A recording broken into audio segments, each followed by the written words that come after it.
Gold ammo. Okay, let's talk about gold ammo. Since I'm making all of the hot takes that piss everybody off today, fuck it, we're going to keep on going. Why did I say earlier that gold ammo wouldn't be a bad thing for the game? This is really simple. This goes back to, okay, so what is the real question at hand here? What is the real issue at hand here? The real issue at hand is that things that are CCP's domain should remain CCP's domain, and things that are players' domain should remain players' domain, right? So CCP should not... How do I feel about boosters and rewards? You know what? Fine. You're right. You're absolutely right.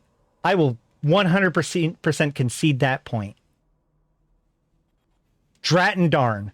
But I will suggest that that's probably why you can't get the actual booster. It just applies automatically to your character. Which goes back to what I was saying, which is that, like, if you want to sell ships, the only way to make that okay is if those ships were then bind on pickup. So that way you couldn't trade it. It wouldn't have any impact on the market. You would just have it for yourself. But, and that's kind of the way that the drugs are that are given away for free. So there's, you're still not making you're not introducing the drugs into the universe that way. You're just getting a sample of it on your own character. But I agree that that's a bit of, splitting hairs. Like that's a very solid point. Okay, so the real issue at hand is that what is CCP's domain should be CCP's domain. What's player's domain should be player's domain. CCP should not be selling retrievers for cash. CCP should not make Gnosises able to be farmed and produced on a regular basis in game by players, right? We can agree that those are two good examples of like what is player driven and should be player driven, and what's CCP driven and should be CCP driven. As I said earlier, I believe that skill points should have stayed in the domain of CCP. So let's talk about gold ammo. So MCTs are a thing that's in the game. Multi-character training is a thing that's in the game. Premium skins are things that are in the game, right? But players don't produce premium skins. Players don't produce multi-character training. The only way that multi-character training gets introduced into the game is through premium purchases, right? But you can still get those things through ISK, through the secondary market. So the ability to buy it with Plex, or the need to buy it with Plex, doesn't actually make it so that that's the way you have to get it. It's just that that is the mechanism by which it is introduced into the universe.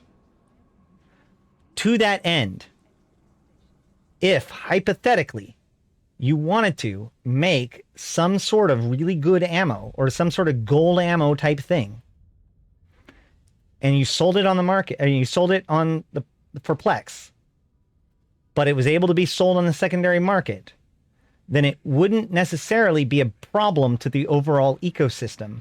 It would just be the matter of that is how it is introduced into the game. Does that make sense? Now, you could argue that it'll potentially adversely affect faction and standard ammo, and that might be interesting to monitor as it represents an alternative.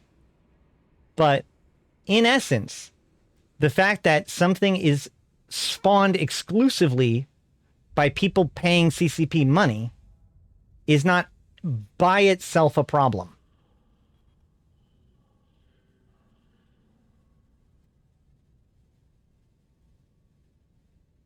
You can expect more of this shit in the future. I agree. Which is why I think it's so important to pull apart where the real problems are. Eventually, you'll be able to buy every shit in the game with real money. That's my point about trying to separate those two out. Like, that's the thing. This is why I said in the very first thing I said was, if this is not the line, where is the line? Right? There's a very clear delineation. What is made by players is made by players. What's made by CCP is made by CCP. And and never shall the two meet. That's the problem. It doesn't matter which way it goes.